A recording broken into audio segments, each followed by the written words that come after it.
এই ম্যাথে বলা হয়েছে একটা গতিশীল বস্তুর সমীকরণ এস এর মান দেয়া আছে, ত্বরণ সর্বদাই ধনাত্মক থাকে দেখাইতে হবে, আর টি ইকুয়াল টু 0 হলে গতিবেগ নির্ণয় করতে হবে। সিম্পল। এস থেকে আমরা ডিফারেন্সিয়েট করে ভি পাবো, ভি থেকে ডিফারেন্সিয়েট করে আমরা ত্বরণ পাবো। তাহলে আমরা দেয়া আছে এস ইকুয়াল টু 1/3 কিউব, এটা যদি আমরা ডিফারেন্সিয়েট করি টিএস বাই ডিটি করি, এটা হচ্ছে ভি এর মান কত পাবো, টি কিউব করলে 3t², আর এটাকে করলে কি হবে, এটা আসলে টি টু দি পাওয়ার -3, এটাকে ডিফারেন্সিয়েট করলে কি পাবো, -3 সামনে আসবে, টি এর মান আরও 1 কমে যাবে, তাহলে এটা আসবে -3 ইন্টু টি টু দি পাওয়ার -4। ঠিক আছে, তার মানে আমরা বলতে পারি -3 উপরে আর টি টু দি পাওয়ার 4 নিচে, টি টু দি পাওয়ার 4। এটা হচ্ছে তার ইকুয়েশন, বেগের ইকুয়েশন। এখন আমাকে আবার ত্বরণ বের করা লাগবে, রাইট? এবং আমরা কি ঠিক লিখছি কিনা আমরা একটু ম্যাথটা দেখে নিই। হ্যাঁ, t cube plus 1/3 of t cube, এটা ঠিক আছে। ওকে, সো বেগ পেয়ে গেলাম। এখন আমাকে কি বলছে, টি ইকুয়াল টু 10 হলে গতিবেগ নির্ণয় করতে হবে। আচ্ছা, টি এর মান 10 বসাই দিই। Now v equal to 3 into 3t², আমরা কি ঠিক লিখছি না? হ্যাঁ, 3t², তাহলে 10² মাইনাস 3 ইন্টু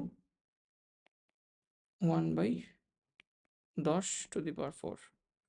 সো ক্যালকুলেশন করলে কত আসে, এখানে হচ্ছে 300 আসে, 10 এর 1² মানে হচ্ছে আমাদের কত, 100, 300 মাইনাস 3 বাই অনেক বড় একটা মান, সো ক্যালকুলেট করবো, ক্যালকুলেট করলে দেখবো এটা মান আসবে 299.99 ইউনিট অলমোস্ট।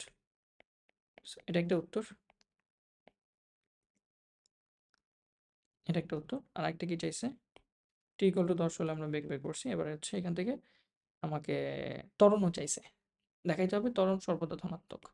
তাহলে এস কে ডিফারেন্সিয়েট করে ভি, ভি কে আবার ডিফারেন্সিয়েট করি, নাও ভি কে ডিফারেন্সিয়েট করি ডিভি বাই ডিটি, তাহলে 3t² হয়ে যাবে 60 মাইনাস, এটা তো কত হবে, এটাকে ডিফারেন্সিয়েট করলে কত হবে, -3টা কনস্ট্যান্ট রাখি, টি এর পাওয়ার আসলে এটা উপরে চলে গেলে টি এর পাওয়ার হচ্ছে -4, -4কে ডিফারেন্সিয়েট করলে কত হবে, -4 সামনে আসবে আর টি এর পাওয়ার আরও 1 কমে যাবে, -5।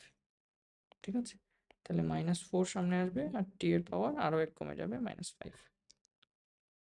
তাহলে এটা করলে কত আসে, 60 প্লাস 3 4 12, 12/10 টু দি পাওয়ার 5।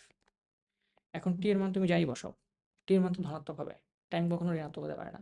টি এর মান ধনাত্মক হলে পুরো মানটা কি অলওয়েজ ধনাত্মক হবে না? পুরো মানটা ডেফিনেটলি ধনাত্মক হবে। ঠিক আছে, তাহলে আমি বলতে পারি যে ত্বরণ যেটা আছে, সুতরাং এ ইজ অলওয়েজ পজিটিভ। কেন? কারণ টি এর মান যদি 0 থেকে বড় হয় তাহলে পুরো মানটা 0 থেকে বড় হচ্ছে। প্রুফড বা শোড।